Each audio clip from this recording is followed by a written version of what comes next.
This is the PowerShell Podcast. Hey, I'm Andrew Plough from the PowerShell Podcast. You may know that I work at PDQ, but what you might not know is how much PDQ Connect can help you stay ahead of security risks. These days, keeping your endpoints patched and protected feels like a full-time job all by itself. Connect's vulnerability scanner gives you a clear view of what's vulnerable in your fleet, what needs to be updated, and what should be fixed first. And when you're ready to patch, it's fast, like really fast. Let automations handle the repetitive stuff so you can focus on the real threats. And if your end users need help, you can jump in with remote desktop and get hands-on right away. Check it out for yourself. You can start a free trial at pdq.com/trial. PDQ Connect, endpoint management that's simple, secure, and pretty damn quick. Now, back to the PowerShell Podcast. Hello, everybody. Welcome to another episode of the PowerShell Podcast. In today's episode, I am joined by recently retired Don Jones. Welcome to the podcast. We want to, celebrate your successful career, recount some amazing stories, and glean some advice from you as well. Welcome. I'm here for it. Good to be here. So, man, it's freshly retired. It's been like a week or so. Free. Officially, January 1st was my first day as a no longer gainfully employed adult. How's that feeling? Like the first day when that happened, were you just like, gosh, what do I do? Or is it all fresh? I don't know. It's a little weird because coming in around the holidays, right? Like you're already not, everybody temporarily retires between Christmas and New Year. So I think that helped ease into it. It was just the other day we were out and I was helping Chris do some grocery shopping. And for the first, I said, this is the first time I have ever not felt an urge to go out and check my phone. This is fine. We can wander around the grocery store for a little bit, see what's on sale. So it's starting to sink in a little bit. And we were talking beforehand, but you got some plans. I know you're a prolific writer. You're going to be writing some stuff? Still writing. Yeah. In fact, I just put a new novel, sci-fi novel up for pre-order. The third book in the Endless Sky series, which I now know will be a 4-book series. So that's solidified, which is nice. I have a cozy fantasy series. They're just a fun read. And I love the characters and I love writing the books. I'm working on book 9 in that series. And Amazon picked up the first book as a weekly Kindle deal and moved a bunch of them. So I'm hoping that will result in I think for the month of December, my Amazon royalties were able to pay the mortgage. That's the first time that's ever happened. Wow. That is really exciting. I can imagine, Yeah. I think when you're putting so much into art like that, when you character designs, you kind of connect with them, and then to have other people appreciate it, it's got to be a little bit different feeling than someone just running a script you've written. Yeah, it's pretty awesome. I felt the same way. The first time I was at Tech Ed, and I had the Month of Lunches book out, and they used to do the bookstore at Tech Ed. I miss Tech Ed so much. And I went down, and he sold 180 copies of that book, and then he ran out, and there was people who wanted more, and I was signed every single one of them. And I was so happy. I was completely over the moon. It's a similar feeling. You remember when you first wrote fiction? Mm-hmm. Oh, yeah. I wrote a series called the Achilles Chronicles. It was a trilogy. And it was really a kind of a learning experience. I had written a novella, which was, so that the shtick of that was, it was a textbook. And it was a history of the Galactic War, which obviously we haven't experienced yet. So it's sci-fi for our future. And the reason I did it that way is because textbooks don't have dialogue. So I didn't have to worry about dialogue. I could just work out plotting. So the Achilles Chronicles was a trilogy, and that was my first go at dialogue. I actually give that away for free on my website. And it's not that I'm not proud of it, but I've come a long way in the craft. So it's not something I would charge people for. And that was back in 2017, 2018, somewhere. And then the first novel that I really, really wanted to write was The Never, A Tale of Peter and the Fae, which is a retelling of Peter Pan from the fairy's point of view. And the reason I did all the other stuff first is because I couldn't bear to screw that one up. And I'm real happy with how that came out. It won some awards. And yeah, that was 2019. And it's just kind of been ever since. Now, you've had a long career of getting better at things and improving. When you started fiction writing, did you know that hey, over time I'm going to get way better? Was it a little uncomfortable, or did you feel like you're taking a risk, or you were comfortable? No, I felt very risky. I did not feel comfortable at all. I know that there's classes you can take, but I'm not a good class taker, ironically. So I just had to dive in and do it, and then hire an editor who would go through and pick it apart, which is a horrific process, right? It's like having your child critique. But I got through that and I did get better. They would point out some things. I've actually found I could never use AI for writing because I enjoy it too much. But I do find it's really good at, oh, do you realize that you've used this dialogue tag 6 times in a row and you've used this one statement? Because you're writing, you're kind of in a groove. And you don't realize that you just used the exact same phrase 4 times in 4 consecutive paragraphs. So that type of thing has made me better. So it's like if you say, hey, he retorted, and then da-da-da, he retorted, that kind of thing. Yeah. Yep. Yeah. Yeah. Never, in fact, never use retorted. It just put said. Mm. Yeah. That's the one thing I learned, because I thought, oh, I should vary this. You don't want to vary dialogue tags. You want them to go away. You want them to blend in, not stand out. Right. It's the dialogue that counts, not the part before it. Right. And that's why, like, if you've got you and I going back and forth, we might have several where there's no dialogue tag and you just expect the reader to keep up with. And then occasionally you'll throw in Don groaned, blah, blah, blah. Okay, now I'm back if I lost track. Yeah. That's the craft of it, which I do love. I really enjoy. We need to have an honest heart to heart with you, with me, with the audience about M dashes. You've been using them for. I will die on this. I will die on the hill of the M dash. There is nothing wrong with an M dash. If you think M dash is a sign of AI, it's because AI is smarter than you, and you should be embarrassed about it. I have, before it was the M dash, because it used to be really hard to type in M dash. When I started writing, I was on a Windows computer, and you had to do the Alt numeric keypad thing, and I just couldn't be bothered. But I would do the same thing with semicolons. I used the shit out of semicolons, and it would annoy some of my editors, and they're like, I can't tell you you're wrong because you're not, but damn, you use a lot. I'm like, well, here we are. But yeah, in fiction, M dashes should come up more often, right? You do have those parenthetical moments. Parentheses for me read really weird in fiction. I feel like it takes you out instead of building it in. And that's what M dashes are for. Yeah, I will cut anyone who gets on M dashes. Hey, I respect it. It's interesting though, because as I'm using AI more, like I see certain conventions, I'm like, oh, I kind of want to borrow that. But which is fine. Yeah. It's completely fine to learn from that. I mean, you figure these LLMs have the collected written works of all of humanity. If they're using M dashes, it's because smart people were also using M dashes.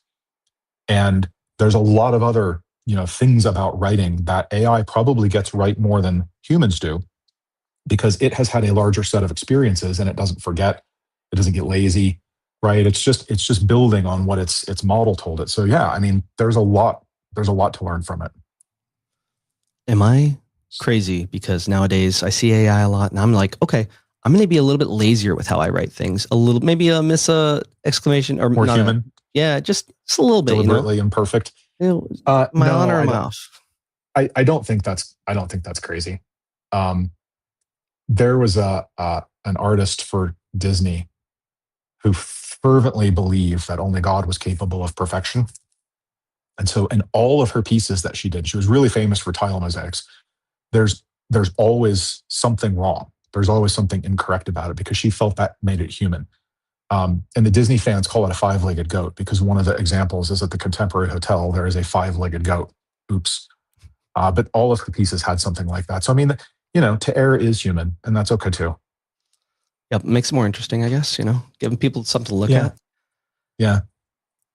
One topic I really want to cover with you and share with the audience that was so impactful for me. And as I talk to other people on the podcast or off the podcast, they'll mention this about your work that was really impactful. And that was owning your career. What does that mean? What does owning your career mean? I think a lot of people, well, I mean, certainly me, I was very passive in my career, especially early on. And I think most of us are. Most people probably go to college and then they get a job. And at that point, you're kind of just looking for a raise because you're probably not making much in that first job. And that's kind of the cycle you get into is I want more money. I want a raise. I want a better job because it comes with more money, blah, blah, blah, blah, blah, whatever. It's a little bit of a rat race. And that's why we call it the rat race. Owning your career means understanding that there's a difference between your job and your career. Your employer owns your job. They decide who is in the job. They decide largely what the job is going to pay. They decide what the job duties are. They're responsible, for the most part, for providing you the tools you need to do the job. If your employer decides that they're going to switch from C# to Java and they need to reskill everybody, they should pay for that. It was their decision. They own it. The reskilling cost should be part of their responsibility. Your career, though, is yours, and your career is what will get you the next job. Your career is where you want to go. Your career, it delivers you the money you need to live the life you want, and it preserves the time that you want to spend on that life. So that's the trade-off. And your career, that's it. You have to own that. Your career won't go anywhere without your guidance. If you are lacking some skills to move your career in the direction you want, it is your responsibility to go get those skills. And if that means paying for it, then it's your responsibility. And you should be budgeting for that like you would budget changing the oil in your car. It's really no different. I think, when I really first decided to own my career, my first step was when I got laid off. And I had to make a decision to not go get a job and to try being independent for a while. And I just got my first book deal, and that's what I wanted. And I had to do a lot of work to learn how to write better, the craft, listen to my editors, took some classes, stuff like that. I had to do a lot of I made kind of the same mistake at the beginning. So I'm independent. I've got this book deal, and I write relatively quickly. Publishers love that, especially in the tech space. I write on time. I always deliver on time. Oh, people love that. So I very quickly I didn't pitch books to publishers. So the first 2 years, they came to me and said, could you write a book on X and we'll give you a 15 grand advance?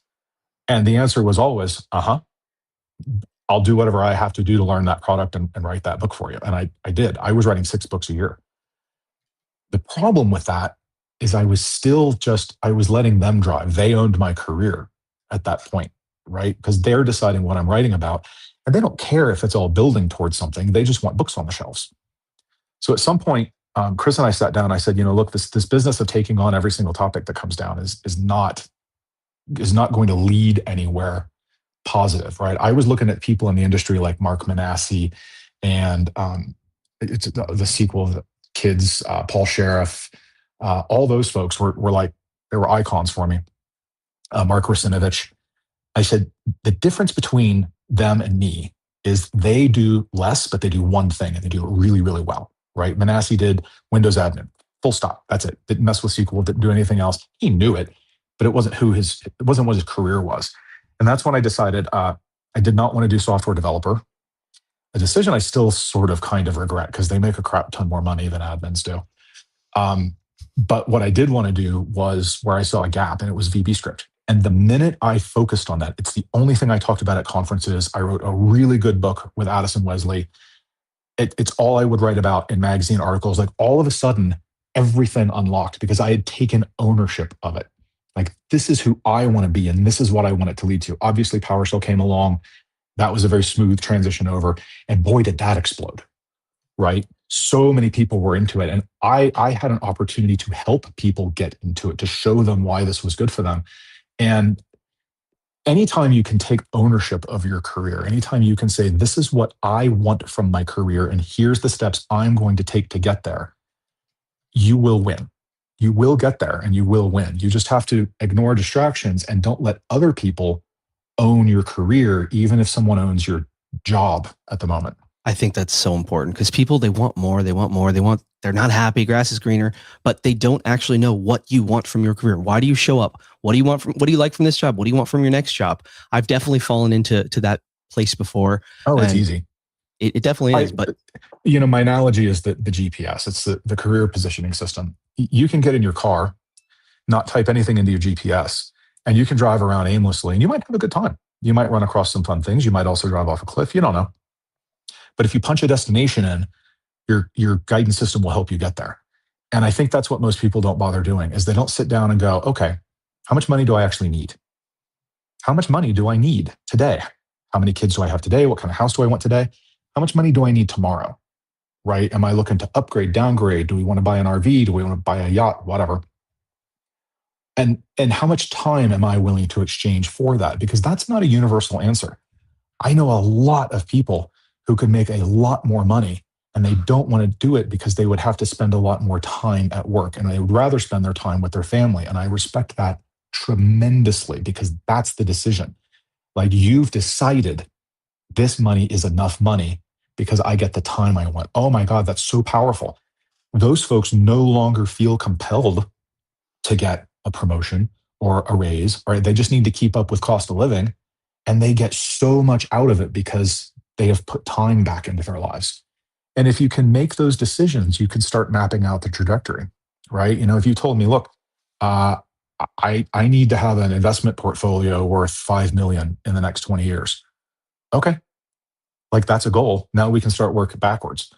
How much money do you need for your expenses? Blah, blah, blah. How much excess? What could we invest? Where does equity have to come into this? Like, you can start doing the math. Okay, equity is part of it. What kind of job provides that kind of equity? What type of company? Could you work in that company? No, not yet. Okay, what's missing? Let's start building the career muscle so that you can get the job that gives you the equity, that gives you, right? It becomes a math problem at that point. It's just logistics. It's a lot like a GPS. He needs to get here. This road is closed. So, okay, if I go to this road and all right, this one's a little quicker. It's all it is. My friend, Rafael Garcia, he's going to Summit this year, and he invested in himself, right? His work wasn't going to pay him. He paid his own way. And I have a lot of respect for anyone who invests in themselves. And the times where I've invested in myself, such a good choice almost every single time. There was a period where I was trying to make enough money so I could get some therapy for a while. Best money I've ever spent. Expensive, especially if you're not making a ton. Yeah. But if you notice things that would help benefit you, you absolutely should try and find a way to make that work. And it's so empowering. You know, you don't need to be the passenger. You can actually feel good when good things happen and not feel like you just lucked into it. Exactly. Yeah. I mean, you are the only person that matters to you, right? And your family, you matter to your family matters to you. More people need to make decisions based on that. The thing I used to say at work, and it really, my employees would smile every time I said it, and my boss would groan, is, look, in 100 years, it won't make any difference. This company's not going to be here in 100 years. In 100 years, it won't make any difference, right? None of us were working for Bank of America, which will be here in 100 years. But like, what that means is not that you shouldn't care. It's just that you need to reevaluate what you care about. If this company probably won't exist in 100 years, then like, how much of your life force does it deserve? And how much should you be focusing on the people who are around you and the people that you love? And that's this career decision thing, right? It's focus on what really matters. Focus on what will be here for your whole life. And I think, you know, once people start doing that, it really does change how you approach your career options. I think I saw you say this a while ago, and I've been repeating it to a lot of people, saying that you said it, so I hope it was you. But it was something to the effect of, there aren't toxic workplaces, there are toxic expectations. Is that you? Yeah. Can you expound on that a little bit? Yeah. Okay. So for me, a type of company, and this is a me thing. A type of company that would feel toxic for me is if I was expected to work from 6 a.m. till 9 p.m. every single day, 6 days a week. And I was getting very little reward for it. And, you know, the boss was super aggressive. That would be very toxic for me. I would not enjoy myself in that environment. But the fact that I'm in that environment was my decision, right? I didn't go there and then they started acting that way. I clearly would have gone in with bad expectations. They expected things to be go, go, go, go, go, go, go, go, go. I expected things to be not quite like that. Bad expectation, bad fit. I should go. I should leave. I think there are a lot of workplaces that we describe as toxic because a lot of people would not enjoy working there. That doesn't make it toxic. It just means it's really specific. Like, if you're in an office and everybody is a tech bro, don't work there. I'm sure they'll find someone who is okay working in that environment for the money they're paying, and that's fine. But like, you can't walk into church and change their religion. And I think that's what a lot of people do. It's, oh, this is a toxic workplace. Well, then go. Like, you're not going to change their religion. This is what they do. This is what they've always done. If that sucks, like if they're actually unethical and and just really terrible people, go away. Like, leave them be. If you find yourself in a toxic workplace, it's probably your problem, not their problem. And that doesn't mean you're the one making it toxic. It means you should go. Pattern I also see whenever I'm talking to people or, exploring their grievances is that people will have a situation where they're offended or something isn't going there. They won't say a single thing about it. Whether it's being upset at their job that they're not given an opportunity, and they'll have never talked to their manager about wanting an opportunity. Yep. Or someone's talking to them rudely and they're not ever saying like, hey, could you not say that? Or, could you rephrase that? Or anything to let the person know that, hey, whatever you're doing is not really the most productive thing in the world. Yeah, we have we have a lot of people who are very non-confrontational, and we have a lot of subcultures within the United States, especially, and other. I mean, the UK, English people are some of the least confrontational people there are until they're stirred beyond all reckoning and they finally just explode. I've worked for a lot of Utah companies, super, super non-confrontational. And what that means is if you've got one person in the mix who is confrontational, they win. And you just can't be that way. I know we have this whole history in our country of raising women that they can't speak out. They've just got to go with the flow and blend in, and no one wants to rock the boat because then you get thrown out. But like, it's not worth it. You should speak up. You should say something. And if that means you're not welcome at that place anymore, then you probably weren't welcome there to begin with, and you should go. I think we have a lot of people who don't value people speaking up, speaking their mind professionally, obviously, right? Correcting people when they make, unacceptable social moves in the workplace. No one should have to be afraid to go to work. And if you are, you shouldn't be working there. And I don't know. I was probably a little more outspoken earlier in my career. And I think it's because I had had a lot of early wins. At least they were wins for me. And it gave me a little bit of confidence. But that doesn't mean I wasn't literally shaking when I did it, right? The adrenaline still hits you. It's still a scary, scary thing. Now, obviously, I have, I don't care. It's fine. I'll say it. And that's been the case for a few years. And I have found that it is much more productive. And there's a little bit because I'm a guy, and there's a little bit because I'm a white guy. And I get that. But I've been in workplaces where there have been outspoken women, and they moved continents. And it was amazing when they did it. And I learned a lot from them, in fact. Yep. I work with a couple women like that are just a pleasure to work underneath them and learn from them. Yeah, it's a miracle when you can. Oh, yeah. I think I really appreciate great communication skills and the ability to see and listen to other people, but also call out what needs to be called out. One thing I tell people, and I'd love to get your take on this, I remind people because I think it empowers them. Your company pays you for your perspective. I mean, obviously, if you're super low on the totem pole, they don't want to hear everything you've ever had to say. But fundamentally, if you see things that are off or wrong or things that you feel passionate about in some way, it's kind of like what you're paid for to share. And we all like doing a good job, I think. But there's a way to approach that, I think.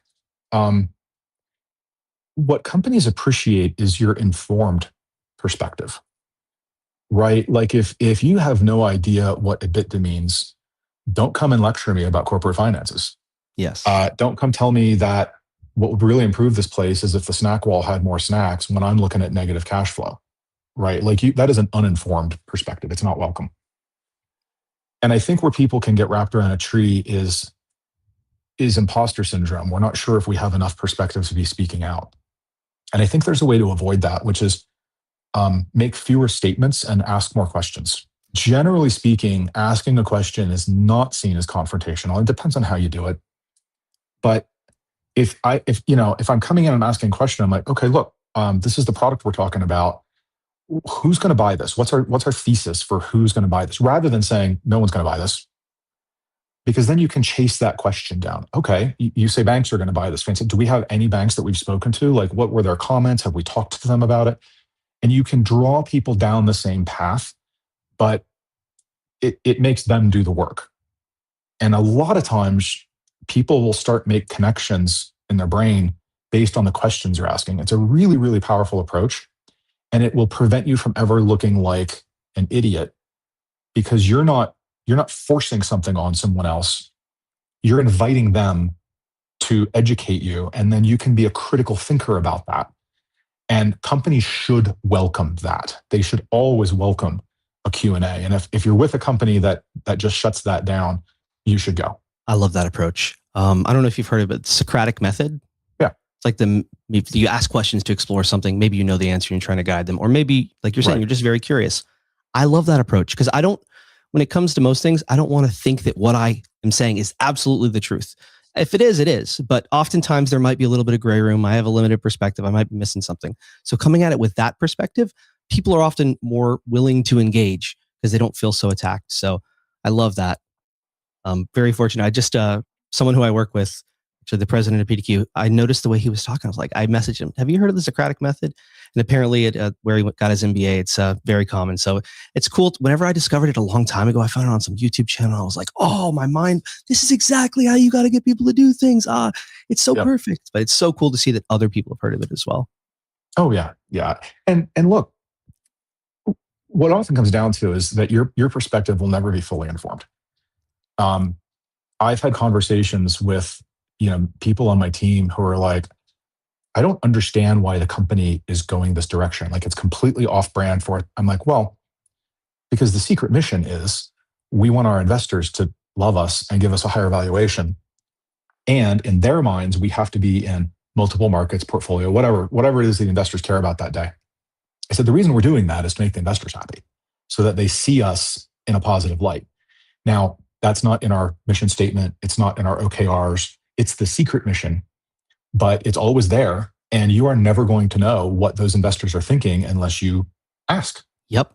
And I think a lot of things in the world and in the business world won't make sense unless you ask questions because you have that limited perspective. And if you allow yourself to be ignorant to a lot of things for a while, you can have your brain go in the wrong direction and come to conclusions that are just not based in fact, which is not the best place to be. It is that type of question asking and then synthesizing those answers, and something that you have to really, really stop yourself from doing. So, I mean, I grew up with a very engineering background. You don't question gravity. It just is. I don't know how it works, but it works in a predictable fashion and I can build around it. Fine. You can't ever take the attitude of, well, but the investors are stupid. I mean, probably, but it's also their money. And so they have a right to call the shots in a lot of ways. You just have to kind of synthesize it, let it wash over you and not resist it. And if you can do that, in my last few companies, I would ask, hey, because I've done this, right? I've asked the question before. I've heard the answer. I've synthesized. Hey, is this investor drama? Yeah. Okay, fine. Say no more. And in fact, I've got 5 other things we should probably be doing if that's what we have to satisfy. That's what makes you a VP, right? That's what moves you to the top of the corporate rank is I'm not resisting it. I'm not saying they're stupid. And in fact, I'm saying, oh, if that's the game we're playing, here's some other pieces we should put on the board because that's my job. Great advice. Little pivot here. So I'm teaching my coworker Tara PowerShell for the first time. She's dabbled here and there. We did our first session. It was, just chef's kiss. I love seeing that light bulb moment where we started off. She'd not really run any commands on her own, just copy paste stuff. By the end of it, she was able to solve problems that somebody in chat asked, like list all the services that are running or something like that. And the fact that she could do it all by herself, oh my gosh, light bulb moment. Yeah. So we got that done, and she's seen the promise. She's been spending time in PowerShell every day. So shout out to Tara. What advice do you have for me on her PowerShell career now that she's at the spot? Yeah. So PowerShell is a product, and products are created because there is a gap in the universe that you hope that product fills. That's where her journey should be focused is what is the problem that PowerShell is solving for companies, not for admins, right? Like I get in a lot of cases, PowerShell makes my job easier. No one gives a shit. You're going to get paid whether it's easy or hard. Don't care. What's it doing for the company? So, hello, dogs. And we all know that errors come from inconsistency.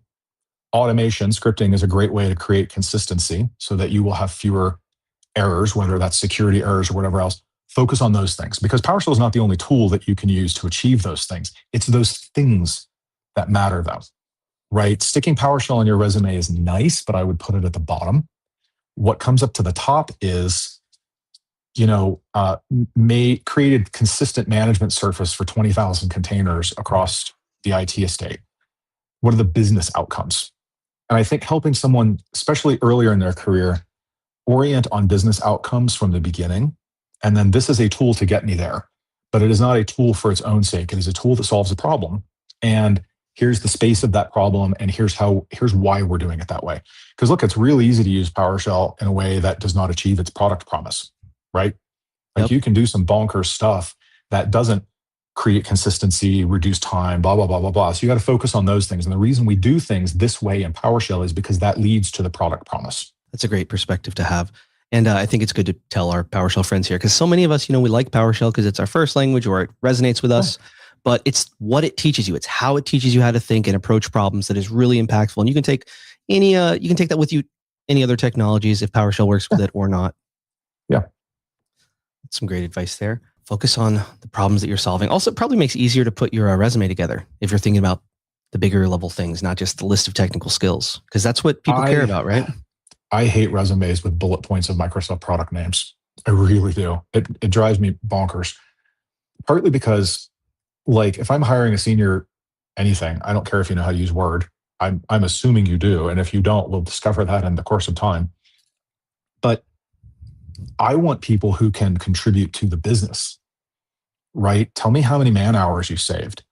Tell me, so I do this all the time. We'll run through the math real quick. Take your salary, add 40%, so multiply by 1.4. That's your fully loaded salary, because we got to pay payroll taxes that you never see. We got to pay benefits.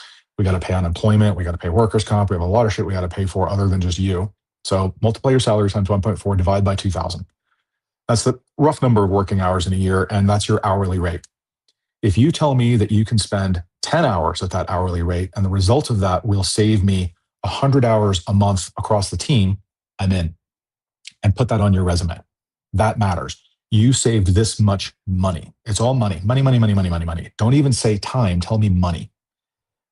You can usually go to your boss and say, look, what's a planning number for an engineer, a help desk technician, or whatever? What's just a planning number for salary? You don't have to tell me what everybody makes. Oh, our midline is we pay 60 grand, whatever.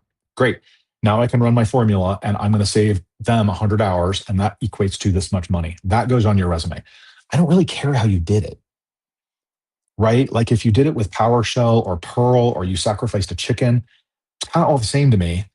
Those things go at the bottom of the resume because I probably have some keyword checkboxes I've told the AI to look for. Fine. I want to know money, money, money, money, money, money. Everything in your top of your resume should be your contribution to money. Sort of sounds like the decision makers, they want to see the dots connected and sort of lay out the story for them on how you're going to be adding value to the business. Right. Yeah. And a lot of times for a lot of IC roles, they won't be expecting that, and it will impress them. And if you're submitting to a job and they're like, I don't know why you put all this money stuff up front, run.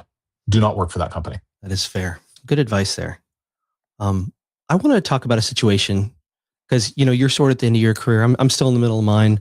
Feel like a new year, some ways things are different. I want to reflect on an approach that I had or sort of what I learned from you early on. Because in 2018, I've said this story a few times, but I got the scholarship to attend the PowerShell and DevOps Global Summit. And now I'm actually the director of community engagement over there. So it's kind of full circle in that way. Just announced that on LinkedIn recently. But you were a big part of that early on. I think I actually saw your post on Twitter back in the day about the scholarship applied and that whole thing. And that was the first year we did the scholarship too. Oh, yeah.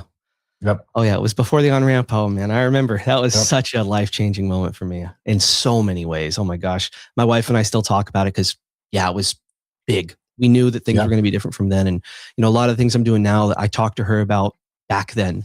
So it's been a very fun mission. And a lot of that was informed by your lessons about setting goals. So I've always had these very lofty goals, and now I've kind of reached a lot of them. So I'm trying to set very new lofty goals because anything is possible over time if you continue to grow. And you don't have to reach the goals. If you're shooting very high, you're going to meet great people, which I've absolutely done. You're going to have great relationships. And ultimately, if your bills are paid, do you really need to make more money? I mean, it'd be great. But it's about the journey for me in a lot of ways. Yeah. But one thing that I noticed early on is I learned all this stuff from you. And what do we want in life? We want validation. We want to be accepted. So I remember early on, I was like, just hoping that you would just say, oh my gosh, Andrew, you're the best person in the world. You're perfect as you are. And I wasn't too in that mood, but I also had that realization of like, I'm already consuming the learnings from you. What more could I need from a relationship? Why would I need that personal? Because you did things the right way, where you teach it once and it spreads. You don't have to be a one-to-one mentor to have that impact that you had. And I realized that, and I was like, well, I don't need to get that relationship, because I think at the time there was a bunch of people who were just, Don Jones, give me your autograph, take a photo. And I was so nervous at those times. I don't know if you remember. But I definitely encourage people to reach out to folks and do things for yourself. If you're doing the right things over time, you'll be in the right place. But I guess I don't know where I was going with that. It's funny you talk about validation. So I went April 2025. I went to PowerShell Summit again. That was my last time. I won't be able to go again. Fixed income and all that now. And I don't know how much I would have to contribute. But for the folks who came up and said, Don, it's good to see you, and would you sign a copy of my book? That is so validating. Never, ever think that any human being thinks they're above that. I mean, maybe Brad Pitt. I don't know. Normal human beings are not above that. Like, we all want to be told we did a good job and that we helped and that we left the world a little better off. And so I mean, definitely spread that, and definitely reach out to people. Never think that you're not worthy. You're freaking worthy. Everybody dropped out of a womb that was pretty much the same shape. We all started in basically the same spot, different opportunities, different circumstances, but none of that changes your worth. So I mean, definitely engage. And I found that it's also more maintainable if you don't only do it for the external validation. Because if you do, it's not going to be quite as good. It's great to have. I think I see a lot of people fall into this with the MVP program.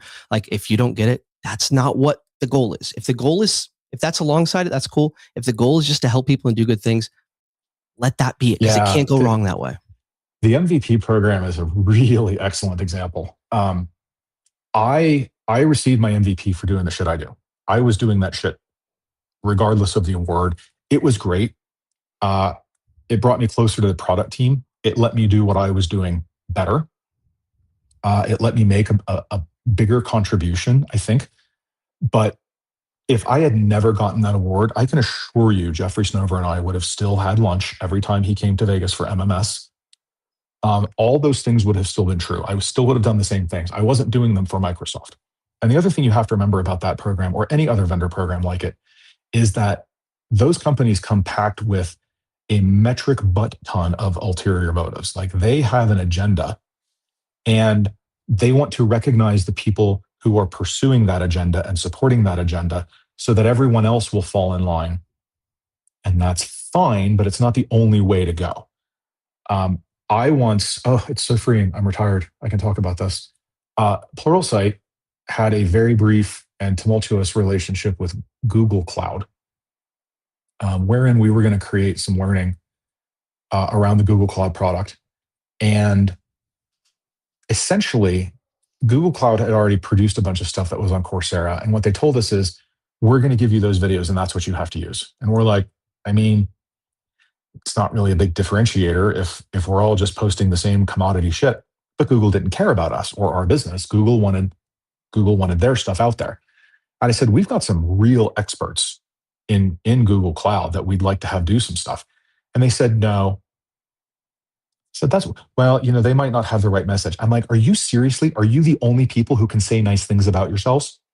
Like, no one else is allowed to be an expert in your product except you. And they said, basically. I'm like, oh, and also you don't know what sarcasm is. Okay. So, like, these companies have an agenda, and the MVP award was great. I truly, truly enjoyed it. Congratulations to everybody who's received it. It is a pain in the ass to get. It's very random. It's a black box. I was almost delisted. So I was awarded 16 years in a row, and I think year 14 I was going to be delisted because they were just having a house cleaning. And I was fine with it. I mean, I was 90% fine with it. I got a message from someone on the team. They're like, oh no, the entire team stood in front of the train and you're getting it again. And that, oh my God, that made me tear up. Like that was a lot. Um, and there are teams at Microsoft that will do that, but just never forget, like you're not there for Microsoft. Microsoft doesn't need you. You're there for the people who are stuck with this shit, who have to make it work every single day. That's your audience. Never forget who your audience is. Don't play to Microsoft's hand. Play to the people who need you. That's a great point. I want to pivot a little bit and talk about the PowerShell team because I've gotten to know them. I've seen them over time, respected what they've done. I feel like, my goodness, over the years, and you know this better than anybody because you were the author of Shell of an Idea. Check that out. But man, over the years, we've had so many people in the PowerShell team. I feel like just the vibe of the whole team is just always punching above their weight, just always going above and beyond in such a passionate way where, I don't think every org in Microsoft, there's no chance they can have people as passionate as that. They do. Microsoft hires some of the brightest people on the planet. They really, really do. And they don't get it wrong right every single time. I mean, any company with that many people, you're always going to have a few losers. They attract and manage to retain some of the brightest people out there. Where most teams get screwed is by their marketing cohorts. So, most teams in Microsoft, you've got kind of a parallel structure. You'll have the product team itself, which is making the stuff, right? Making the code. And then you'll have the marketing team that sits alongside that. And it's a very parallel structure. You'll have the same number of program managers and directors and everything else through the whole kind of org chart. They're very parallel. And the PowerShell team didn't have that. And as a result, I think they weren't held back by anything more than physical reality. Like, for example, going and asking another product team to adopt PowerShell is a big deal. It's an expense that team has to deal with. They have to budget for it and everything else. And so those are real business things. And they were very, Snover in particular, also Erin Chappell, who I think does not get enough credit. And she's like a executive corporate deity at Microsoft now, which just shows how freaking smart that woman is. They were really good at playing that game. And it's not a political game. It's convincing people that this is good for you in the end. And yes, there's going to be an expense up front, but you're going to love what happens from it. They were real good at that. But they never had to sell it. They never had to make money off of it. And they never had a marketing team that wields considerable influence over these Microsoft products. I mean, look, I guarantee you that if you rounded up every single software engineer in Redmond who works on Windows, right, desktop, Windows 11, and you put them in a room and you assured them that there were no recording devices present, and you said, so what do you think about mandatory Microsoft account login? Not a single one of them would be in favor of it, right? That was not an engineering decision. That is a marketing decision. Everything you hate about most Microsoft products was a marketing decision at some point in the end. And the PowerShell team never had to deal with that in the beginning. They weren't important enough. They weren't high visibility enough. They weren't making stuff. So those truly brilliant people, people like Lee Holmes and Bruce Pyatt and Ken Hansen, they could just do the thing, and all they had to deal with was the physics of the universe. And that's a great place to be. Gosh, Lee Holmes, man, what an impactful. Yeah. I learned so much from him early on, just inspiration in terms of technical acumen. Just a great person too. Yeah, they really do hire some of the best people. I mean, I've worked with a lot of different chunks of Microsoft over time. The SQL Server team, super prickly, but damn, they're smart. Like people who can write a database engine have a special, something's broken in their brains that allows them to work that way, I think. And it's a good type of broken, and I'm glad they exist. I worked with learning and certification. Same things, just some really passionate people who care an awful lot about getting it right. It's a good company. It gets in its way, like most big companies do. What's something about PowerShell's early days that you've never shared publicly, if there is anything? I know you've shared quite a few stories about it. Oh, gosh. Early days, so like V1, V2.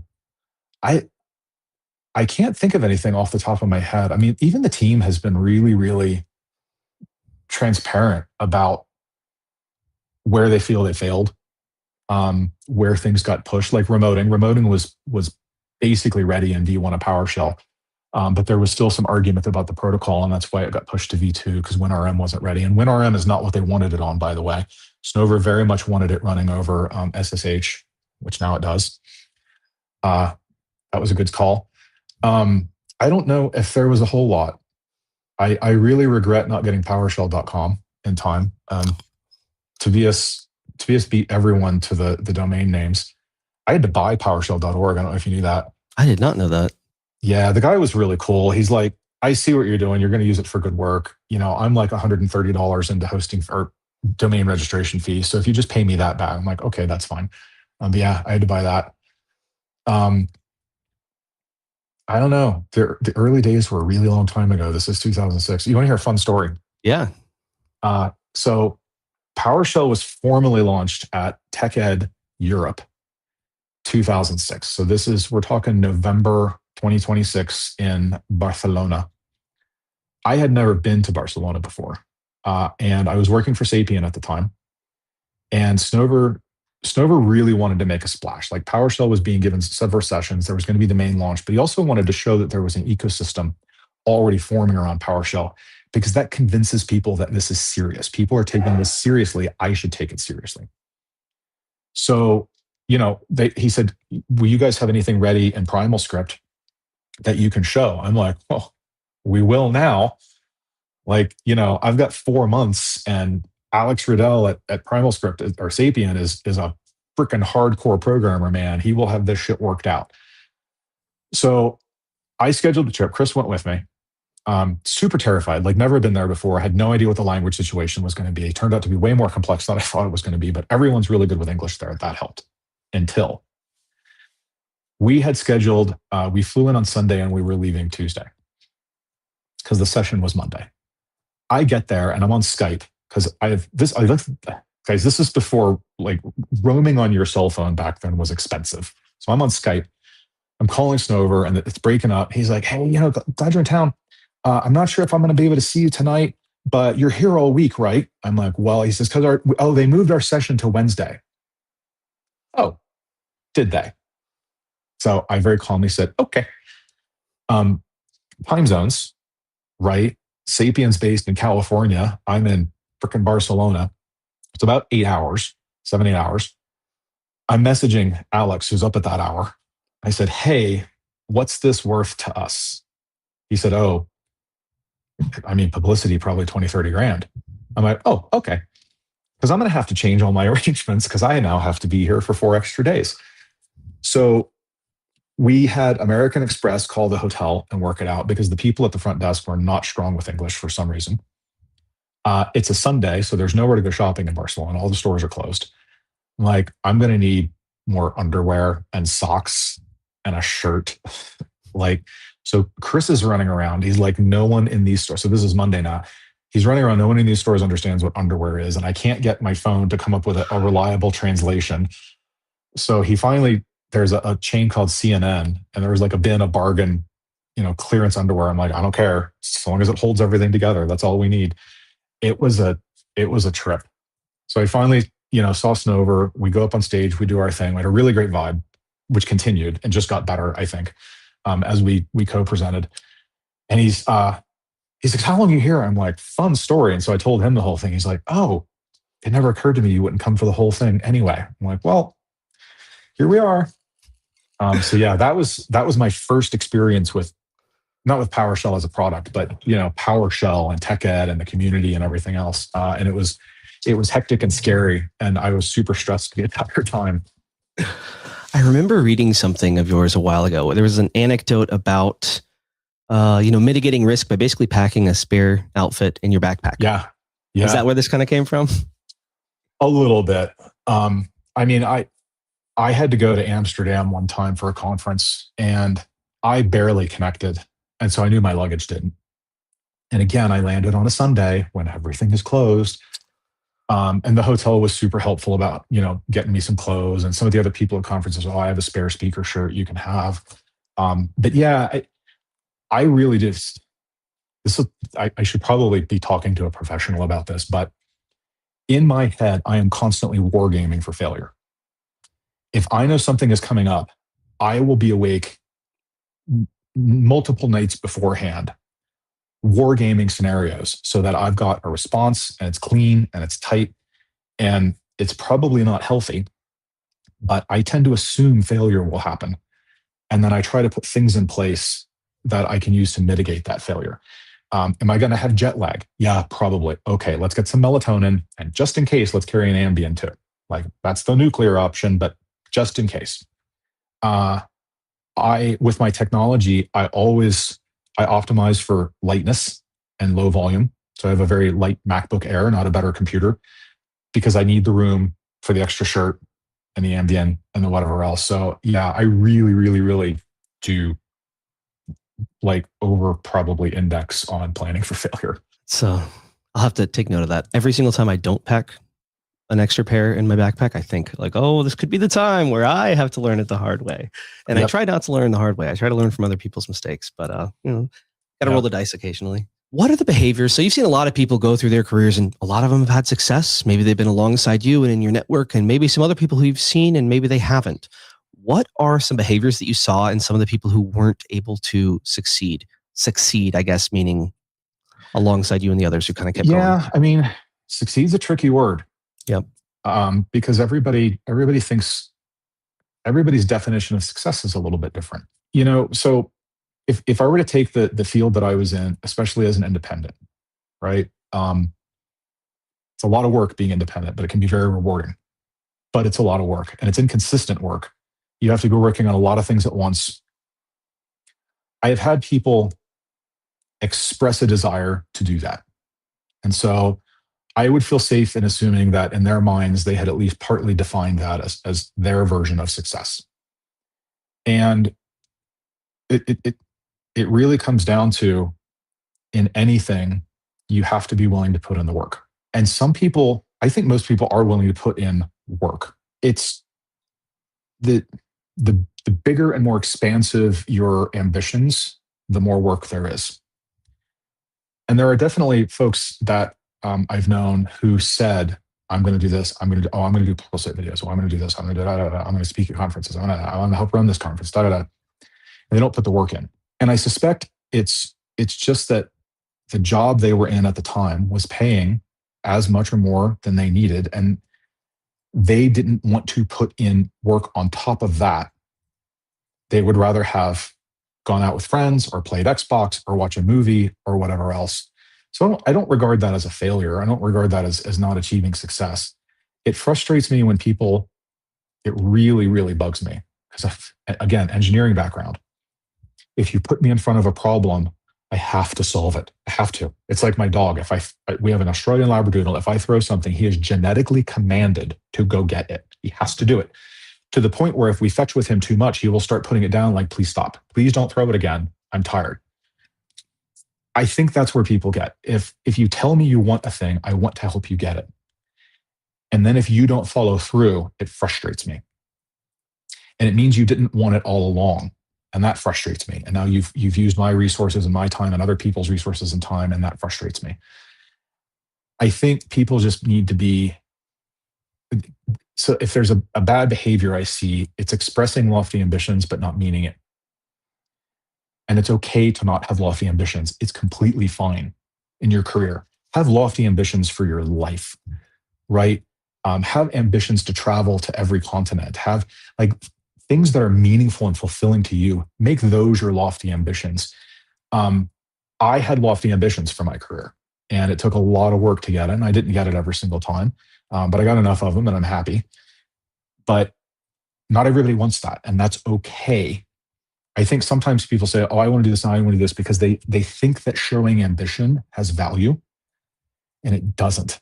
It only has value if it has value to you. It doesn't mean anything to anybody else. And even if it does, screw them. It's not their lives. It's not their career. It's yours. So yeah, if I've seen a bad behavior, it would be people who I want, and then they don't. And it's frustrating. Yeah, it kind of reminds me of a phrase, is the juice worth the squeeze? And I think a lot of times if you want, you have to like create a system that if you want to go somewhere, it has to be a sustainable system. If you're burning the candle at both ends, you're not getting any joy out of it. You're not really connected with the end goal that you're certain that you're going to hit. That's going to take years of work. It's going to be very hard to deliver on that. And especially if you don't have those defined goals. I mean, some people that's great for them. Some people like that. Some people like the burn. And that's wonderful. But if you don't, then just understand, don't keep expressing, a desire to have things that you have no intention of actually going and getting. So here's how I think I phrase that. Because I've run into a lot of people who've seen the outward appearance of my career, much of which is very, very surface level. There's a lot of meat underneath that you don't realize. And I'll say, look, if you want to write the books, I can introduce you to the publisher. I can introduce you to the magazine people. If you want to do the videos, I mean, I'm at Pluralsight. I'm the guy who can make that happen. What I find is that for a lot of folks, they want to have done those things, but they don't necessarily want to do those things because they see where whoever they're looking up to, they see where they're at and they want to be there, but they don't see the freaking cliff you had to climb to make it happen. And that's something to be a little careful of. Like be very careful if you're looking at someone's career. Be very cautious about making assumptions about what that entailed and how they got there and how they maintain it. Because I guarantee you're seeing less than the tip of the iceberg. Absolutely. Yeah. I've seen that firsthand because I've done that to people like you and many other people in the PowerShell community. Just assumed that it's all kinds of things. But whenever you actually see behind the curtain, you see that it really is a whole bunch of small steps and sometimes big steps, sometimes big risks. But it feels like the consistency is there's always risks. There's always some kind of grind. Always things are improving over time. I would say if you were to measure my career financially, PowerShell contributed less than 10%. There was a lot more going. Like the amount of time I put in was not commensurate with the money I took out. And that's fine. I enjoyed doing it so much and it created so much opportunity for people and it created a community that I felt so comfortable around and it was so accepting and engaging. Like there was value that was completely not monetary. But I had a lot of other shit that was completely unrelated to PowerShell, like the furthest possible thing from it. And that's where I spent most of my time. So kind of reminds me of a phrase that I've been thinking of for myself. I think sometimes for me, I've always thought, let's just work harder. And I think this year my approach is let's work a little bit smarter because I haven't always been able to just harder and get more out. I think at a certain point I kind of reached my limit. I had to re-architect how I'm approaching things, maybe come at it with a better plan, things like that. Have you found yourself in that boat or have you found that just going harder keeps working? No, I don't. Just harder doesn't work. I don't love the phrase work smarter, not harder. Because I don't think most people are working stupid. I think you just need to be more directed and thoughtful. Like what are my goals? What is it I'm doing this work for? What am I trying to achieve? And is the work I'm doing right now the work that's actually going to get me there? Much of my career income was produced by doing marketing assets, right? Webinars for lead generation, white papers for lead generation, thought leadership pieces, product reconciliation papers, all kinds of stuff. And the reason I got that work is because there was a perception that I had an audience, right? From my books and my conference speaking and the classes I taught and everything else, which was true. I don't know how much overlap there was between those things, right? Like I did a lot of thought leadership pieces for security firms. My audience is not security. Like my audience is not paranoid all the time. I know that. So that's how I know they're not all security people.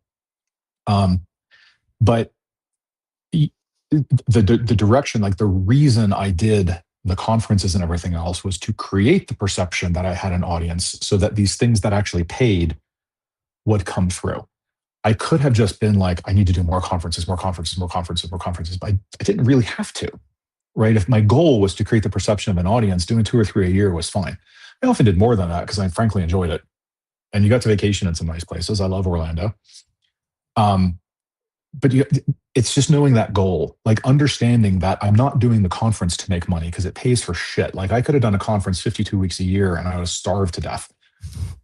It was for this purpose. And okay, so let's do this amount of work to achieve that purpose.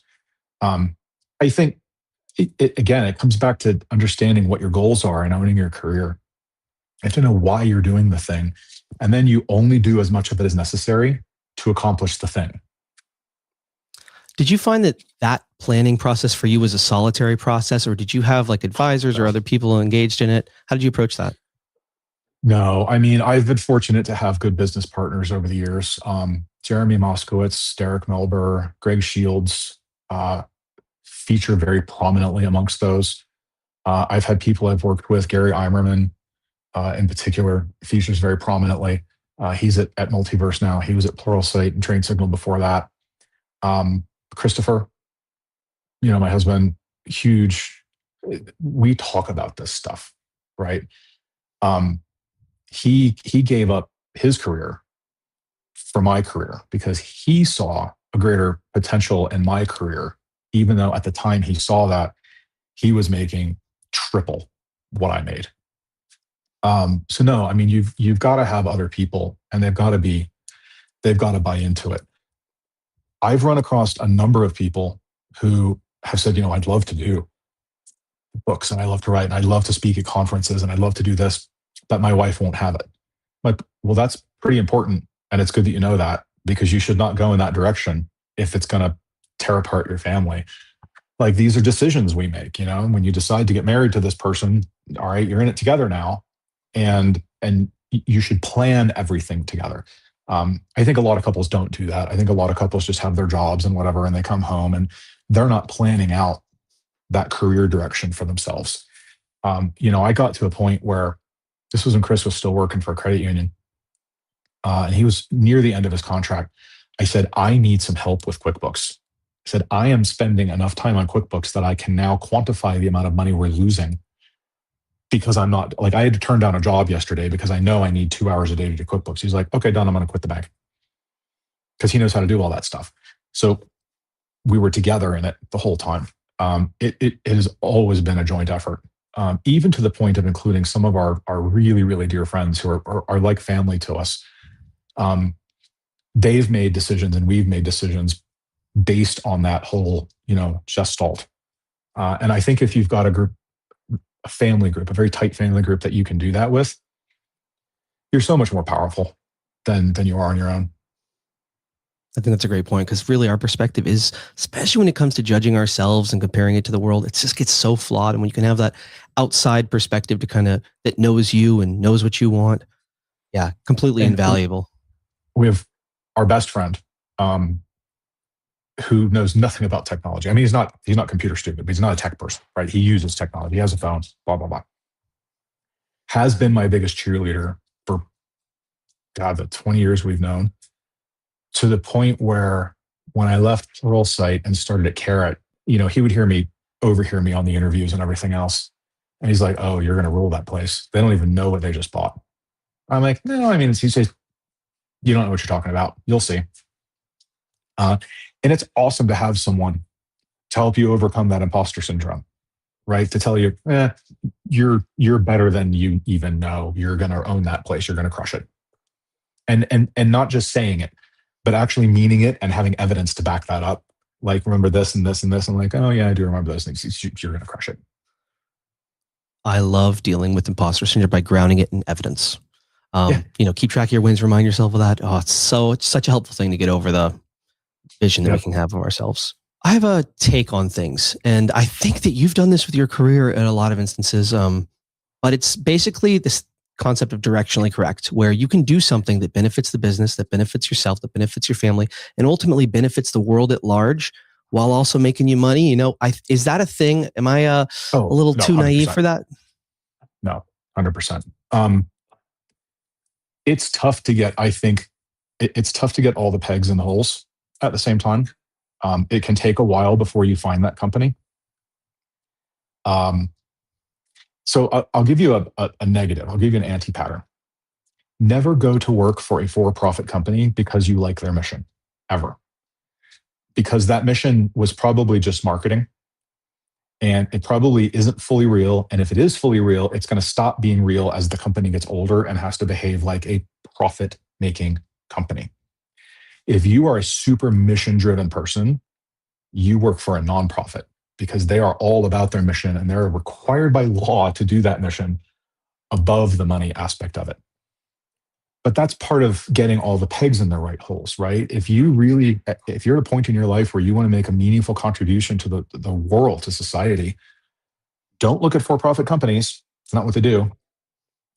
But there's no reason you can't have an incredibly rich career. I have a ton of friends who are serial nonprofiters, and they're happy, they're well known, like all the things they wanted are all there, and they're making enough money to fund the lifestyle they want, and they're making a positive contribution to the universe. You can have all those things. You absolutely can have all those things. You may need to consider a wider range of options. If what you really care about most is improving the lot of other people, you are probably not going to be a millionaire. And if you want both of those things, you need to pick one, probably. But I mean, if you know that, then you can start making those decisions. You can decide which one really means something more to you and your family. That's important. Family is very important. They should be in on those discussions. But I think you can get all the pegs and holes. I think it is possible. Yeah, I think one thing I talked to Frank about, a guest on here, was also board seats on like nonprofits, or, he does a lot of work with the DuPage Animal Shelter, things like that. If you get professional success and skills where you can communicate and handle things, well, you can offer those skills to other people as well, sort of alongside your career or your 9 to 5, so to speak. And it's funny you say that, because it is something that I'm looking into now. We live in a really rural area up here. Look up Duck Creek Village, Utah, and that's about where I live. Most of the time, legally, I live in Mesquite, Nevada. Just so we're clear on that, in case anyone works for the IRS. So I don't have a lot of those opportunities, but it is very on my mind. I've accumulated a ton of failures in the past 30 years, and that's what experience is just an accumulation of failures that didn't kill you. And I'd love to be able to share that with someone when I'm in a position that I don't need money. I don't need them to pay me for it. I want to do it because they're doing something I believe in. So that's super on my mind. What did the PowerShell community get right that you don't think other tech communities did, at least at the time? I think more people are sort of aligned with the general specialized vibe that I saw in PowerShell early on. But what's your take? I think courtesy and respect. I think friendliness. I see more people helping in tiny ways. I see more people not posting, "Oh, you can just Google that. Don't ask that question. You're stupid. You can Google that." Oh, I did Google it, and that's why I'm here. Just the general congeniality and camaraderie of it, I think, has impressed me a ton. And I've been involved with a lot of nonprofit tech communities. I was involved with Pass, SoSQL back in the day. I've been involved with some others, and there's a few that do get it right. By no means is everyone getting it wrong. I think the people who put on the Midwest Management Summit have a really similar, like super community based, super friendly, super professional, super polite. And a lot of communities don't get that. I mean, just a lot of book clubs can't even get that right. So it's pretty amazing that happened. It's very welcoming. I have a couple of really weird stories we don't have to do, but the community has proven itself. Oh, so this is going to be a little polarizing for folks, but this was so personally meaningful. We were at Summit one year, and of course, Chris ran Summit. And what a lot of folks don't know is that in 2011, Chris was hit by a car, and perambulating around the convention center is not the easiest thing. So he basically quit running events at that point, except for PowerShell Summit. That was our baby, and we weren't going to let that die under any circumstances.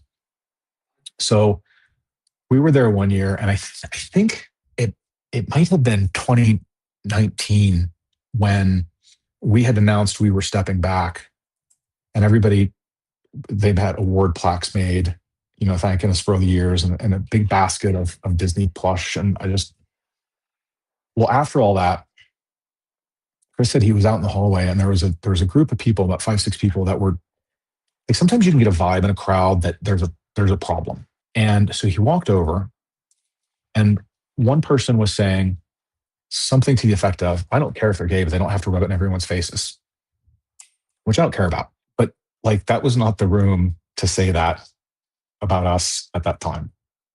And the person who said it was about to get his ass kicked by a bunch of people who had been coming to Summit for 5-6 years at that point and were friends of ours.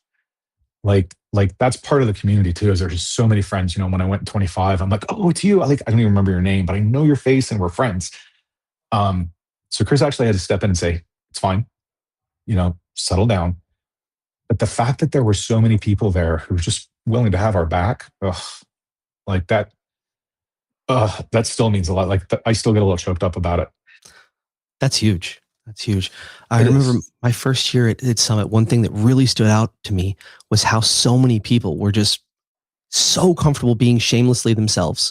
And it opened up my mind in so many ways to see wow, I don't have to try and fit into this box. I can be myself. I can allow my passions to show and my little quirks here and there, and it's totally fine. I can even work at some of the best organizations in the world doing that and have great friends. And we're all just a bunch of stupid nerds who are, for the most part, not formally educated in technology, right? I think one of the neatest things for me about the PowerShell community in particular, but it's also the larger Windows administration community, is you don't get a degree in Windows administration. You get a life education in Windows administration. Shit happens to you and you just learn to deal with it. And I love that, because it means everyone is so pragmatic and really practical. And there's a lot of folks who are like, after the fact, I want to know why this happened. But in the moment, I really don't care. It's gravity. I can't explain it. I just have to deal with it. This is something that is being inflicted on me. And I love that. It's a very engineering attitude. And you contrast that with developers who literally can build the world that they want to live in, right? If someone can pay for the compute and the storage and the network, they can do anything. And we don't have that option. Software is given to us, it happens to us. And so you wind up with people who tend to be very pragmatic, very down to earth. I always used to explain to marketing people that software developers is a white collar job and admins are a blue collar job. And we might not actually be getting greasy, but we are. There's a lot of grease in those servers. And I guess it goes back to being an aircraft mechanic, but I vibe so much better with that community. And the developers who are like, oh, this is ridiculous code. I could have written that in 3 fewer lines of code. I'm like, mine compiled. I'm so delighted. I don't even care about anything else. Why did you decide to, and I should tell everybody, April 13th through the 16th, 2026, Bellevue, Washington, PowerShell Summit is taking place. Why did you decide to make there a scholarship program? Because I go to a decent number of conferences. I don't know of any others that offer a full ride scholarship, let alone multiple. Yeah.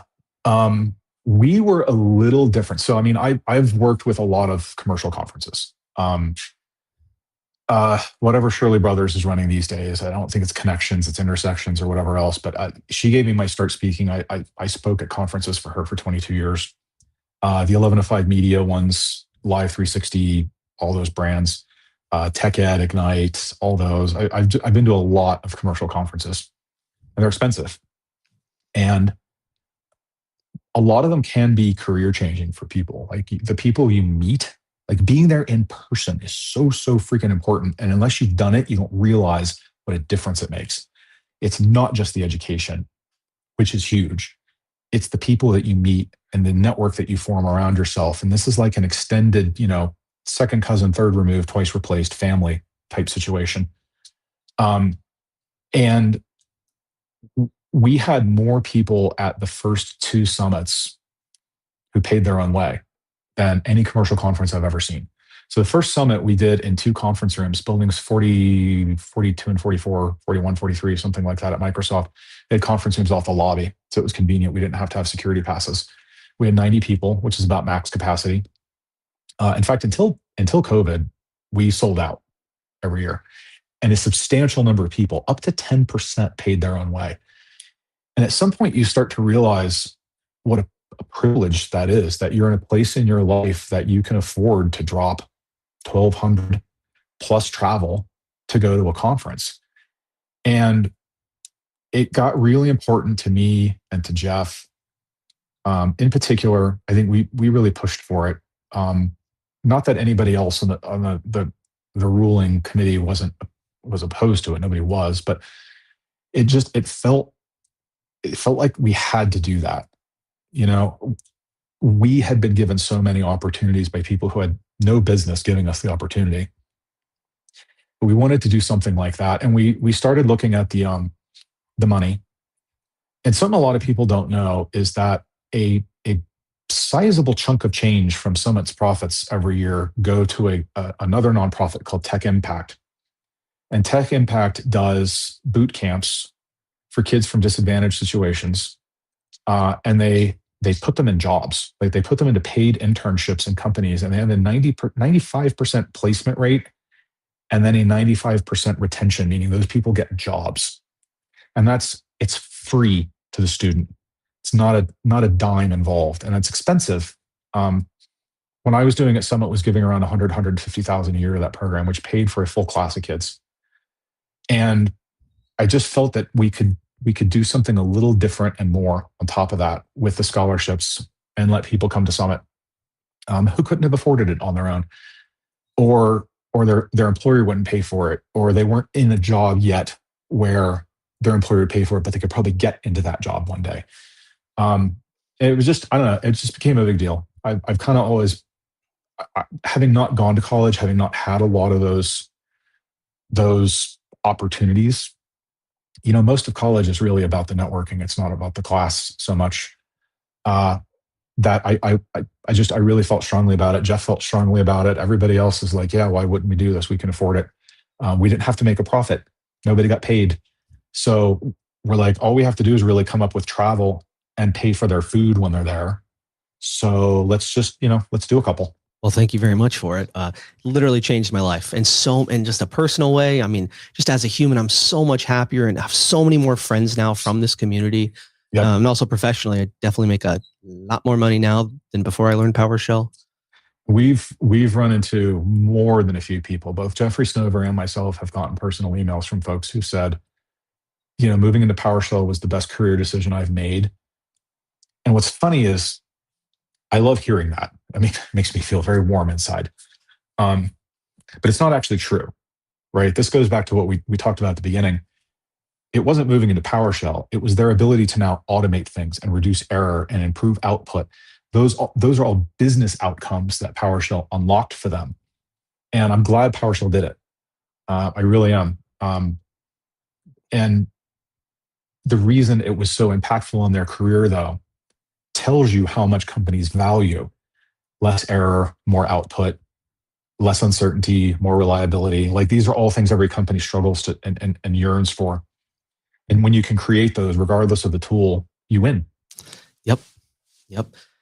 I love PowerShell because it taught me how to think. And not only did it teach me how to actually solve problems rather than just solve tickets, but it almost my brain structure feels different now.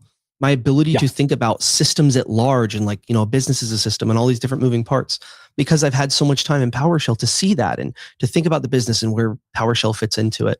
So my perspective is just way more mature. And I see that with a lot of other people in PowerShell as well.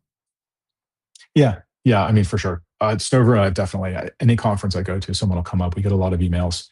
And it's incredibly rewarding to know that it helped. I don't know. I posted on LinkedIn today. I didn't realize that I had access to the Manning dashboard as an author. I've not bothered to log in. And the homepage lists every one of your books with the total number of units ever sold. And so for Learn PowerShell in a Month of Lunches, I did the first 3 editions with FX. And then the scripting one, we did the first 2 editions. I think there's a 3rd edition now. In total, those have sold something in excess of 70,000 units, which is unheard of for a tech book, other than maybe a Mark Manasseh book. Like serious bestseller category, territory. And I think it just goes to show there was a gap in the universe that PowerShell filled, and that gap led toward improved consistency, reduced errors, improved output, more reliability, more consistency. And so it makes a ton of sense to me that people who took that opportunity, who realized that PowerShell wasn't a whim, it was a response. That meant there was a problem, and people who took the opportunity to get into that response and get into that problem have benefited from it personally. And I'm so glad they did. Right? What was it? It was learn PowerShell or learn to say, would you like fries with that? Yeah. You had some great one-liners. I tell you what, that's one thing I learned is sometimes you could say a longer sentence that's more all-encompassing and considers everything. That's not going to get as many. That's not going to resonate. Yeah, exactly. Yeah, exactly. It doesn't always go well. People think I plan those things, and I don't. I never do. No, they're very of the moment. And I have about a 10% failure rate on the one-liners. Yeah. The worst, and I can remember this so vividly. So PowerShell 2 had just come out, and remoting was the big thing. And so I was doing a talk on remoting, and Jason Helmick was sitting front row. And God help me, it might have been a tech ed, because if you're going to screw up, you might as well do it on the largest stage possible. And Jason was like my bodyguard. I'm like, once I'm off the stage and I'm outside of the force field that I assume surrounds the stage, I get really nervous in crowds. And so Jason was like, I know there's someone at my back. So he was sitting in the front row. And I knew I had to convince people that this WinRM based on HTTP was a good thing. And so you start to think about, okay, the alternative was RPCs, remote procedure calls. Hate those things. Why do we hate those things? Because firewalls, right? They make a connection and then they just random port from there and the firewall breaks. And these are earlier firewalls. It's much better now. So what came out of my mouth was, WinRM, it's based on HTTPS. It's easy to get through a firewall. Who's tried to get RPCs through a firewall, right? It's like squeezing a baby through cheesecloth. Nobody wants to do it. It's ugly. And I saw Jason's face go. I'm like, well, I already said it. So I had about a 10% failure rate on the zingers. But yeah, I mean, I'll take 90%. That's pretty good. You got to take risks sometimes. And they can't all pay off. One thing I wanted to mention about your approach to PowerShell Summit, which I learned so much from just seeing it, and a lot of your other things, the way you taught something in a way that scaled and would last, and people could pay it on. I loved seeing that force multiplication approach that you had, but also creating an organization in a sustainable way where you don't have to be there forever. Now there's this entity that still has other people putting work into it, but it still exists and keeps adding value. Yeah, it's extremely deliberate. Love seeing that. I'm so proud of James Petty for getting the organization and the conference through COVID, because that was not easy. Up until more recently than people might realize, the Maidenbauer Center still felt that the org owed them money for canceling. And we were like, but the governor said no. They were very unreasonable. The reason they went back to Maidenbauer is because they got new management, and I think they made peace. Chris and I had a goal of 5 years. What I had seen is that most volunteer organizations collapse after 5 years because the original founders have to move on and they haven't handed off. We actually took 6. It was a little more dramatic than it needed to be. There were some folks who were involved in the original founding who were close to retirement. They're like, I just want to keep doing it forever. I'm like, yeah, but if you don't bring new people in, it's going to collapse. And this is the time. Like, we're on a roll. We've got a flywheel moving. So it was a very, very conscious choice. We sought out successors. And I'm really glad we did. And I'm really glad it's still going. And you're starting to see another wave of turnover, right? Missy Janusko is stepping back. There's new folks that she's brought in. Warren Frame had stepped out. He had brought some folks in. That's the way to do it. It counts in your career too. I don't know if people think about it this way, but I have never believed that empowering people lower in the org chart than me was bad for my career. My view has always been the better they are at doing my job, the more likely they are to squirt me up the ladder, which is exactly how it's worked out. One of my first jobs, I worked for an electronics boutique, which is then EB Games and then was bought by GameStop. And my store manager believed that everyone did everything. Everyone could open, everyone could close, everyone could count down the till, everyone could do literally everything. And it meant that when an opportunity came for me to go full time, I was a shoo-in. I knew how to do everything.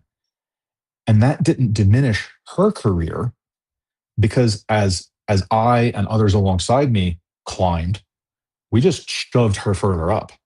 She went to being an area manager and then district manager because she had this cohort of people who knew how to run everything perfectly, exactly the way she wanted to. And the company's like, holy crap, you're a force multiplier. You're amazing. And it turns out that's what companies want. So I feel the same way about career. Always don't look up the ladder, look down, drag those people up, and they will shove you further up. And that's how you get up. And it's the same thing with running the nonprofit and the conference. If you bring people in, it will expand, it will grow, it will remain relevant, it won't get tired. So yeah, it was very, very deliberate. That's a sign of a healthy community, right? If they are aware that you need to keep things growing. And I love that about PowerShell. We always love new people getting into it, and no matter if they're super beginners or they have a very advanced perspective or an expert at some kind of thing. And I think, man, for me, I like the efficiency thing of PowerShell. You write a script and run it. And I love the efficiency of being a force multiplier. Like a lot of us, if you're passionate about PowerShell, you spend a ton of time in it. And I would like to see that go to other people. And the way to do that is to empower other people. I think of it like a net, like a safety net. If you have enough people who you've helped out get to another place, like you can't really fall that far in life. There's like a net between them all that, bounce back up. You'll be good. Yep. Yeah, I never had to use that, but I always did have it in the back of my head. I'm like, okay, if I go to work today and I say what's on my mind and they fire me, I know a lot of people who'll help me get at least a basic job. Yep. I have another thought. And this is like a worldview thing for me. So I'm very curious. You've probably had a lot more life experience and met a lot more people than me. I have the belief that people of a low average intelligence, like you don't have to be super smart, can be incredibly successful if they figure out that kind of learning mentality where you can take risks and grow over time. Maybe it's not going to happen as fast as other people, but do you think that is a true statement, or do you think that you need to be an actual smart person? Because I feel like you don't need to be like smart traditionally. I don't even know what smart. I don't know what Exactly. smart means. There's so many different types of that. I look more at someone's drive. Do they want the thing that they're going after? Do they want it bad enough that they're willing to put in some of their own time, money, resources to get it? I think if there's a cognitive angle, I would say it's not really smarts, because again, I don't know how to measure that.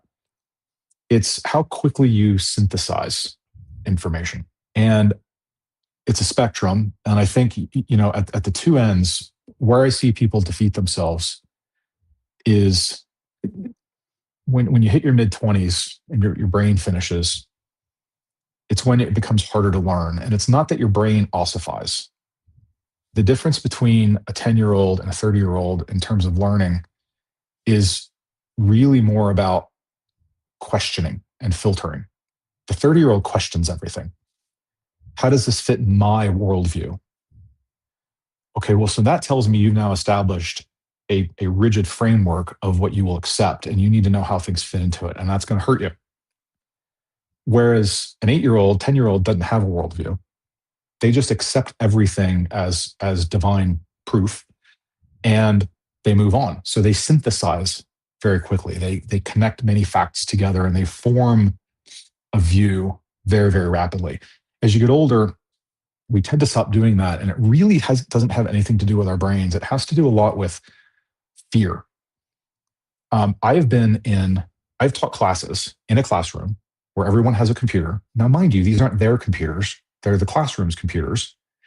You could hit them with a hammer, and basically you're not going to get in trouble with it.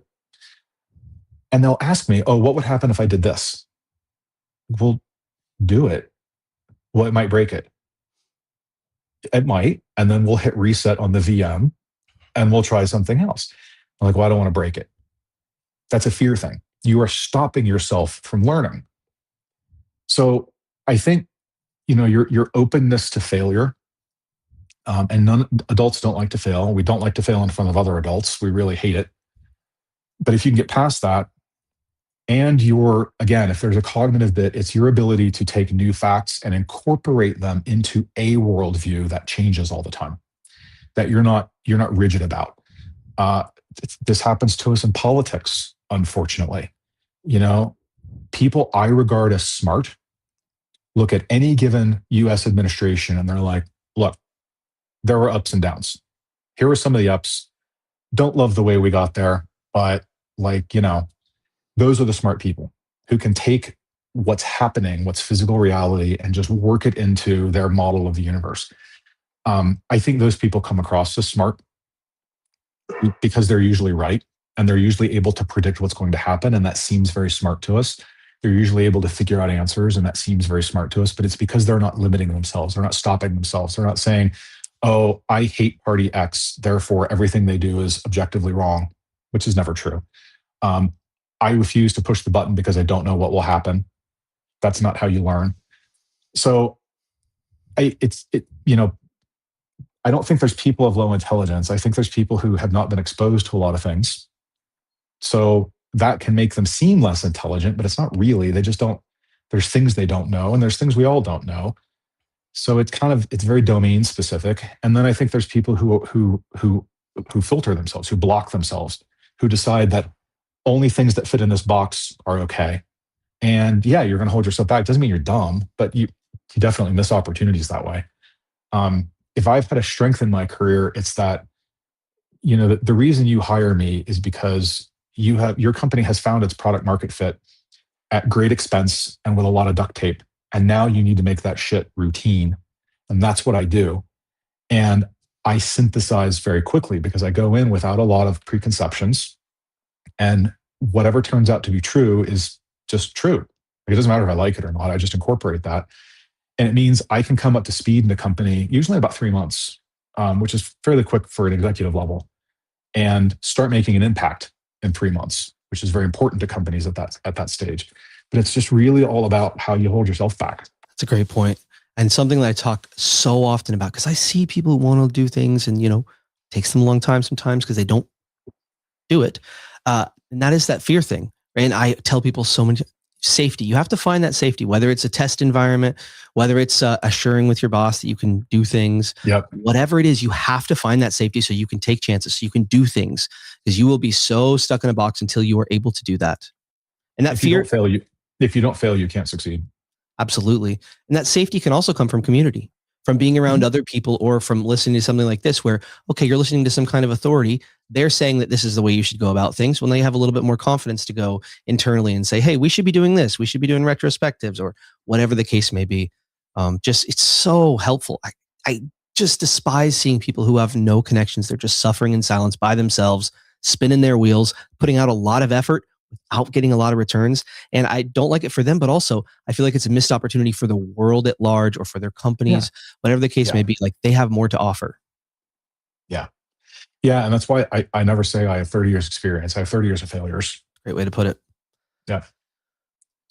FAFO in PowerShell. Definitely. You got to fool around. You got to try things. And just in life in general, you cannot always try and be perfect.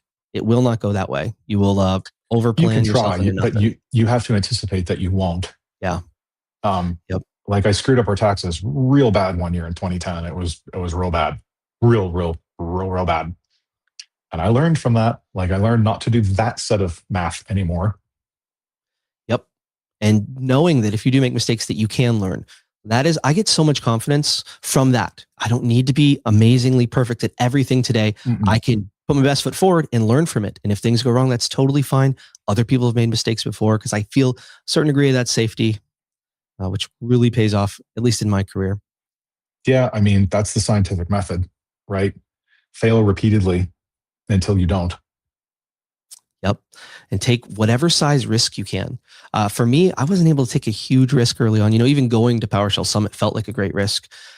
But as time goes on, you take risks, you do more. All of a sudden, you find yourself being able to do way more. Like, you're able to speak at conferences quite easily, maybe a little bit less stress than it was initially. That's how it goes. It's not like this magic thing.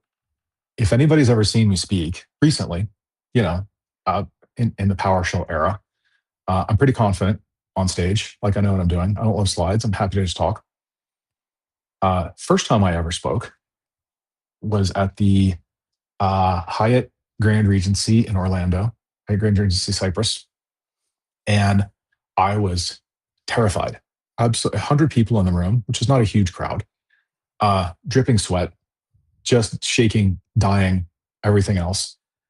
And you get past it. You realize that nothing bad happened. Have I ever told you a story of the first, so Tech Ed 2027, sorry, 2007.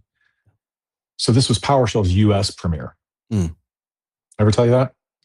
I say go for it. You might have. I don't know if it was Okay. recorded or not. So look, I've been speaking in front of people at conferences for 7 years at that point. I'm pretty confident in what I do. Snover calls me, he says, "Hey, I can't be at Tech Ed. I got cross booked. Would you like to take this, introducing PowerShell thing?" I'm like, "Yes, please." So they set it all up. I get a call a couple months out because they ask you to fill out your agenda so they can kind of get an idea of what rooms to put different sessions in. So like, "We've got you in our biggest room with 5,000 people and it's overbooked. Would you be okay doing a repeat?" I'm like, "Oh, yes, please." A month later, or maybe a month out, they're like, "So that's overbooked too. So are you okay if we live stream it using live meeting?" Remember live meeting? Remember what a treat that was? I'm like, "Okay." So I show up to the first session, and this is the one they're live streaming. And they've got a 3-point camera, right? Left, right, and center. They've got lights overhead. I can't see shit because the lights are beaming down on me. It's about 90 degrees, and I've got my stupid vest on. So I'm even hotter than I should be. And I have got this all worked out. Like, I never rehearse. I've never rehearsed a session ever in my entire life. Maybe not good, but I haven't. I rehearsed this. Like, I had my jokes. I am ready. This is my Tech Ed US premiere. I need to nail this or they'll never have me back. And they're like, "Okay, look, so you're going to present off of our machine. We've got your slides loaded and everything else in a live meeting, but if you need to do a demo, you have to make a big deal about you're doing a demo because we have a bunch of buttons we have to push in the back to start the screen share with the live meeting because live meeting sucks." I'm like, "Oh my God." Now I'm starting to get a little stressed, like my blood pressure's climbing up. And here comes Jeffrey Snover, who invented the thing. And I'm like, "Why are you here?" He says, "Oh, PowerShell's getting a best of show award, so they rearranged my schedule, but I wanted you to do this." So sits down, smack middle. Chris is sitting right next to him. Like, okay. So we begin. The lights come up even brighter. The cameras kick in. I've got my jokes, everything else. People are laughing in all the right spots, except I said something. I don't remember exactly which phrase it was because I was in a hell space in my head. Sweat pouring down me. Like, honestly, thank God for the vest or my shirt would have been transparent. Snover leans over to Chris. I'm like, "Oh, okay. Don't do that joke again." I keep going. And now the two of them are like two girls in school just whispering to each other the whole time. And I know I track to this guy and this guy. Like, I've already picked out the people that I'm going to point my eyes at. So I look like I'm looking at the whole room, but my eyes are like back to these two idiots up front. I finished the whole thing spot on time to to the 10th second. Like, just, that was perfect. Everyone claps. People line up, about 10 people ask questions. They wander off.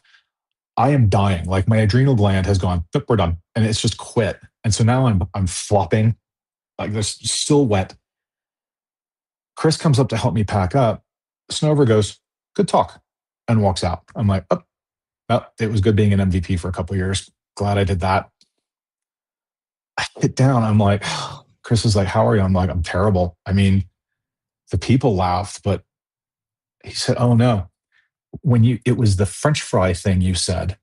And he leaned over and said, "I'm glad he's up there because someone needed to say that and I wouldn't have been allowed to." I'm like, "Oh, what was the rest of it?" "Oh, we just realized it was making you nervous." Wow. So anyone can conquer their fear of speaking on a stage. Trust me. It can get a lot worse. Yeah. And one thing that makes me feel good now that I feel more comfortable in life is when things don't go to plan, other people can see that. They'll see that you survive and you empower them. Like, it is a opportunity in a different way. I mean, you don't want to fail miserably every time, but when it does happen, you show people it's fine. I mean, doing this and doing public stuff like I've done the past few years, I've definitely made a fool of myself many times. There's just too many hundreds of hours of me out there. And hopefully people have seen me grow over time, and hopefully they realize, you don't have to be perfect to get started, and you will improve over time. Yeah, you will be fine. You will get better if you want to. Absolutely. It's kind of, we talked about imposter syndrome earlier. It's odd to me that I don't feel it anymore because I've seen just the reality of life, which is you put in time, things come out of it. There's very little people who are geniuses. I mean, there are some, but what is a genius? They're good at some things, not other things. It comes from a lot of work over time. It can still hit you. When I was at Carrot, so I was C-suite, and my first trip up to Seattle for a big exec meeting, we're all kind of introducing ourselves. Like, we'd met during the interview, but now we're colleagues, peers. We're going around the table, and the two founders, the headquarters is based right on the edge of University of Washington, which is where the two founders went.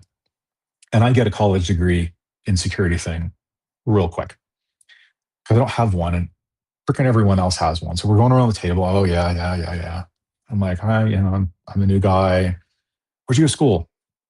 Bayside High School in Virginia Beach. No college. I'm like, yeah, no. The next guy is our SVP of engineering. And he used to teach nuclear physics. I'm like, well, I'm out. Like, you win. Like, he says, oh, I have a doctorate in nuclear physics. I'm like, well, of course you do. I mean, who doesn't really these days? Why are you here? Oh, I didn't like teaching anymore. Oh, you taught nuclear physics. Okay, that's fine. I'll just, anyone want coffee? I'll just go get coffee. So that the imposter syndrome thing lasts your whole life. You just have to forcibly ignore it. But when you met that person and got to know them more, did you see flaws? Did you see imperfections? Oh, yeah. Yeah, all the time. He was German. They're all deeply flawed. I'll save my reservations. I'm going to Germany later this year, so I love Germans. Yeah, I mean, that's the thing, though, is once this wasn't a book when I was a kid, but we should all go back and read Everybody Poops. I'm adding that to the, check the show notes if you don't have it. Yep. I think there's an audiobook version of it as well.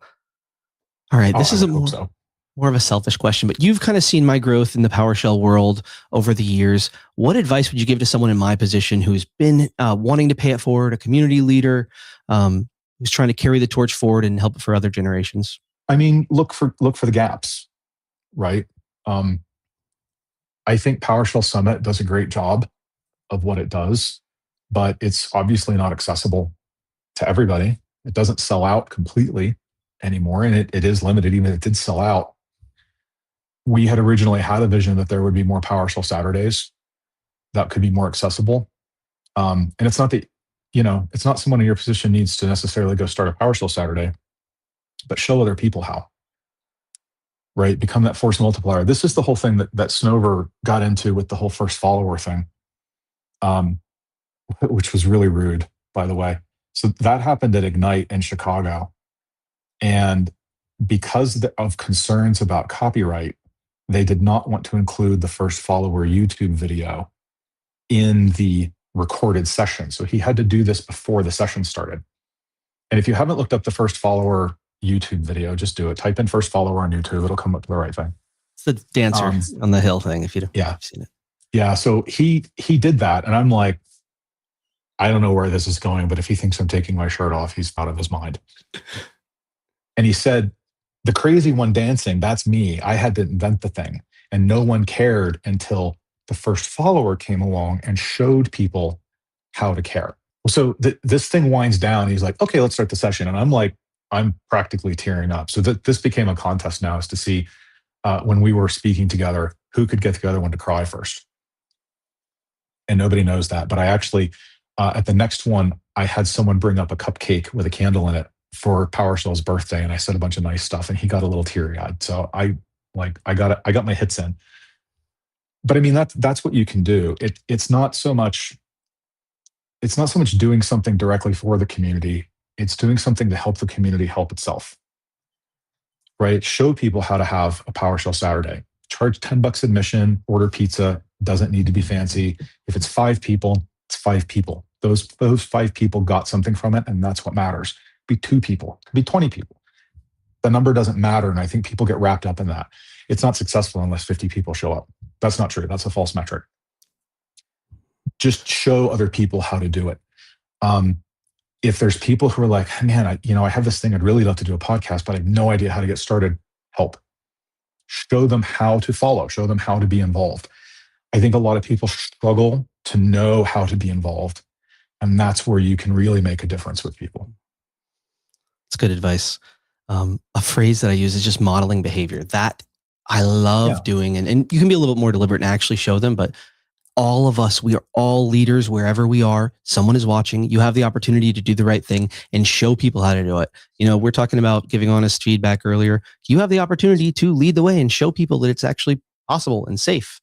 It's just like force multiplier kind of stuff. Whenever you can have that in mind, it makes doing the hard things a little bit easier because it's not just lost on you, right? It's empowering others as well.